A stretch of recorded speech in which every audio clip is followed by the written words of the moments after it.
Greetings.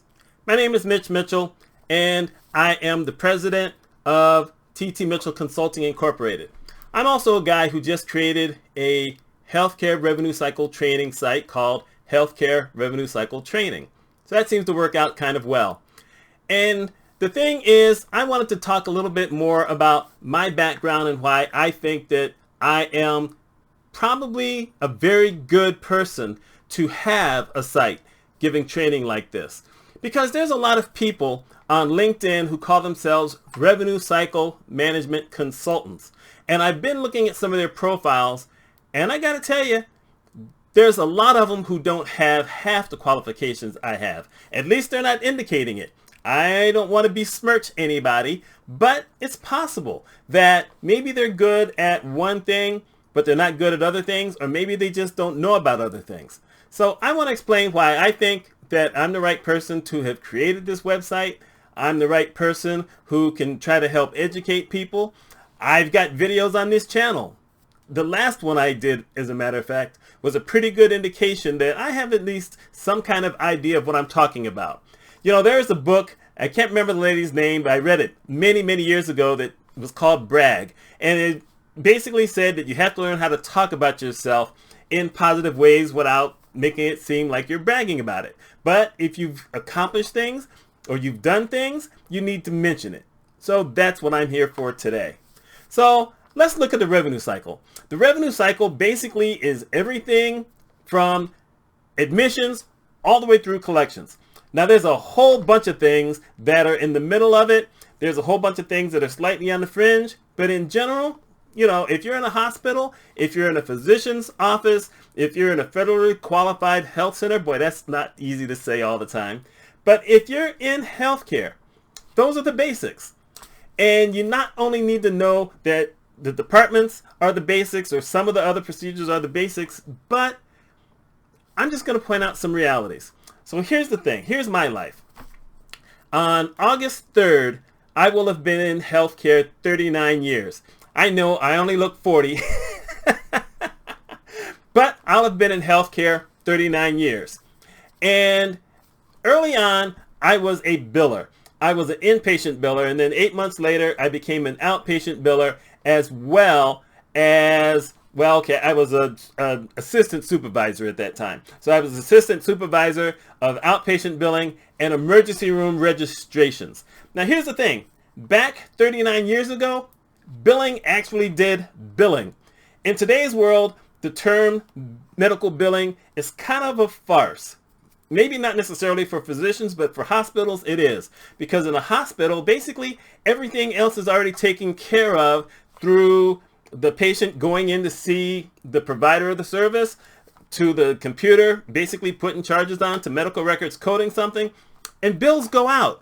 Probably 98% of all medical bills automatically go out. The medical billing department doesn't do any billing whatsoever. Now, you might have certain circumstances. For instance, when I was a director at a small hospital, our hospital made agreements with different businesses in the area so we could provide services. Not necessarily like physicals, but like blood work and a few other things. And so we had to bill them manually. We had invoices. So that wasn't even always put on a regular medical billing thing. It was an invoice. And it was an agreement that was set up. That had to be manual. There was just nothing else you could do about it. They weren't really patients of the facilities, but you know, we at least had some kind of records. It was all paper records back then.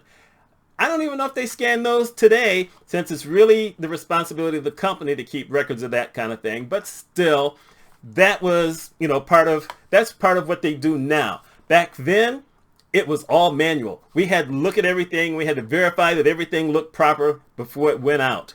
So I have actually done real hospital medical billing.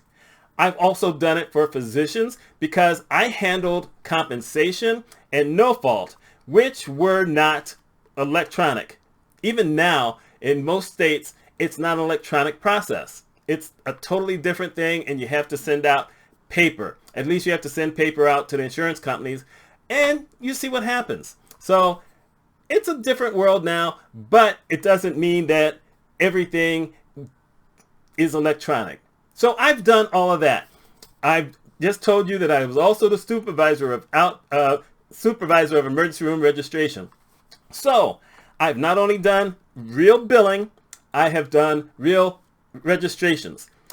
When I became a director, then I oversaw the registration department for the hospital, for all the different services that were done.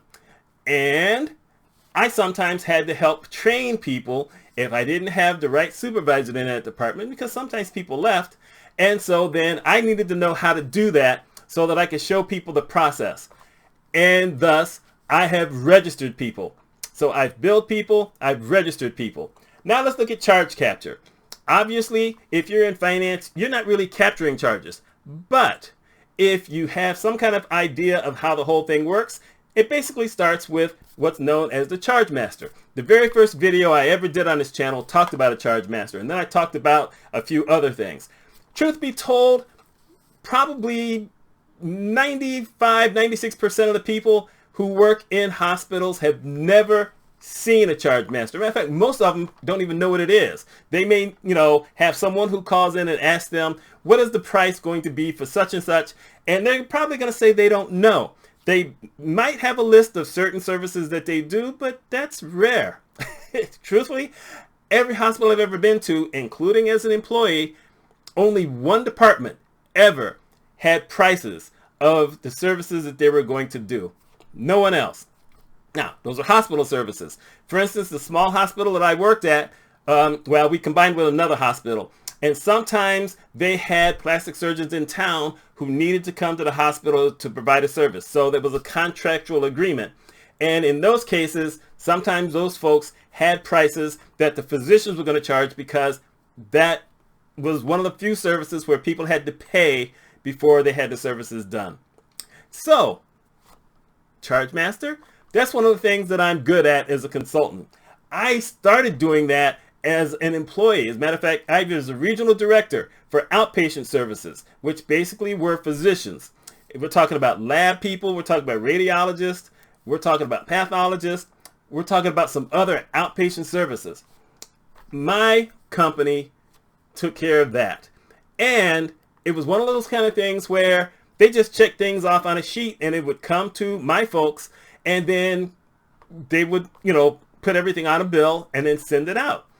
And that's where I learned about CPT codes. Most of you aren't going to know what that basically means, but in essence, they're procedure codes.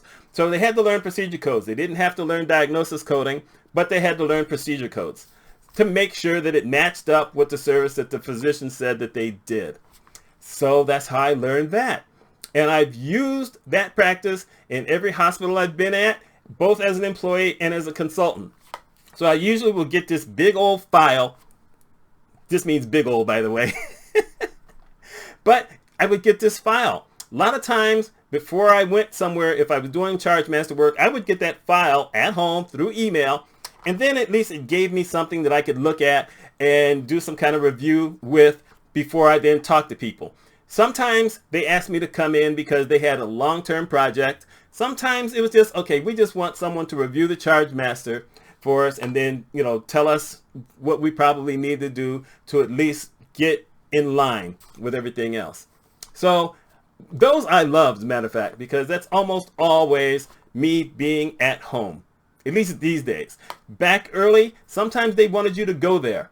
I mean, I've been to a few states back in the 2000s that, they wanted someone there. There's no need for that. So I put that out there because charge master involves a whole lot of stuff. I'm not going to mention it all right now, but I'm going to say is that if you don't get your charge master in order, then you're going to have problems. You're going to end up with someone picking a charge that's going to bill a patient $800 for an aspirin, which you shouldn't do. I mentioned that in the last video. So that's important to do, but it's something I'm good at. My best thing that I did was for a hospital in this state, not in my area, but somewhere else in the state, where over the course of 53 weeks, I helped them more than double their yearly, profit, not profit, my goodness. The amount that they actually, charged and finances, whatever. Anyway, it went from $360 million a year to $731 million a year. So income. I couldn't think of income. Anyway, that's more than 100% in 53 weeks. And this is with me sometimes going into some charges and saying, you're charging too much for this. You can't do this. And sometimes telling them, you can't code that way because that isn't right. It's the wrong way to do it. So I didn't just go in there and find stuff to help raise everything else. I set up processes. I went and met with all the different department directors and people who were doing the work. It was a huge hospital, huge teaching hospital. That's how come I had to actually be there. But 731 million, I'm thinking that's pretty good. That was a pretty good increase. Yes, it also helped to increase cash that came in. And I take credit for a part of that, not a bunch of that, because I wasn't over the billing department, but I did change a few things here and there because this is something that I knew, because I had been over billing departments and I had been over reviewing accounts and different things like that. That helped increase the amount of cash that they were bringing in on a yearly basis. So I had a hand in that, but that wasn't really my responsibility. I've done that for a couple of other places though. So I know how to help increase cash and revenue. I said income earlier, I meant revenue, but I've been able to help increase all of that. So you have that. I will tell you right now, I am not a certified medical coder. I've never been a certified medical coder. They've changed codes now, because back in the day when I was still an employee, and even actually a bunch of years after that, there were 16,000 codes. Now there's at least 111,000. No, I looked at one of the manuals, couldn't do it. But back in the day, I could code. I didn't code because I wasn't certified, but I could look at something and then I could go to medical records and I could discuss some things that I saw that were based on the medical record. I had authority to do it. And so we would discuss these things. And sometimes we would have to bring in a department director to come down and talk to us. But it was something I was used to. So I could read a medical record. I could go in to a department and say, okay, you wrote this thing down, but then you have this other thing here and this doesn't match. So one of these things isn't there. Or sometimes I can go in and say, okay, you mentioned that you did this, but you didn't track the time, which by code, we need to know the exact time that you started it and when it ended, because there's a specific code for that. Not a lot of folks know that. And not only did I have to sometimes battle with folks in the hospital, sometimes I had to battle with the people who ran the IT. And not necessarily within the facility, but outside the facility, because they would doubt certain things. And because of the charge master background that I had, I said, oh, wait, I need to send you the regulation. Here it comes. So it all helps. So you have that. Then you have the creation of prices. And I'm not going to say that I created a whole bunch of prices. What I've mainly done is fixed pricing. For instance, if I've looked at a charge master and I've gone to talk to a director, say, okay, what exactly is this? And then they say, well, that's something we're supposed to be charging for or whatever. And I say, okay, there's no price on here. And they freak. Well, I will help them all of a sudden increase their revenue. But sometimes I would see certain things like supply items and, you know, we're not talking right now the aspirin thing because that's pharmacy, although the same kind of thing would happen, where you go in and you ask, okay, tell me about this. How do you order this? Is this just one thing? And you get those discussions going because quite often there's not a policy for how these things should be priced. And so I go in and ask the questions. And there was one facility that early on when I was consulting at a hospital out of state, where they were doing something because they went to a seminar. Some of them went to a seminar and were told they could get away with doing something. And I said, I don't think you should do that. That sounds like fraud and you're not going to be happy with what happens later on. That particular hospital decided not to listen to me. Year and a half later, they got hit by Medicare for fraud. And the company that recommended it at the seminar also got fined by the federal government. I tried. So there's things that folks will say that you can do because you'll bring in more money. And that doesn't always work. As a matter of fact, if there's a procedure that you're going to get reimbursed by, we'll say Blue Cross, because Blue Cross is everywhere. If you got a price that you think that Blue Cross is going to pay you this, and you decide to charge it 4 times the amount that you're going to get paid, all you're basically doing is creating something that you're going to have to write off, and now you're going to look like your business is failing because you're writing off so much.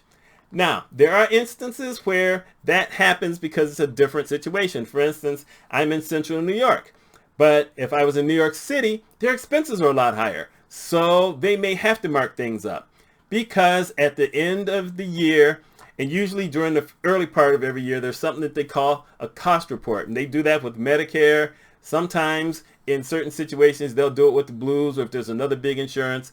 And they will get kind of a lump sum payment to help them with the expenses that they had to deal with. So you have those reasonings, but you still can't overcharge for things. It does no good to charge for things that, frankly, you're not going to get paid for. That's one of my philosophies. I tend to think that it's a stupid way to do it. It's a dangerous way to do it, but it's still something I can recommend. Now, I know a lot about fraud.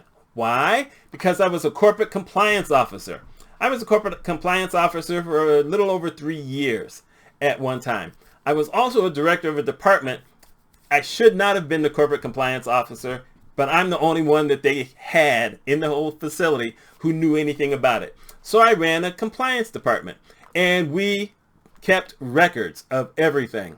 And then with the big the big organization that we joined up with later on, I was on their committee for compliance.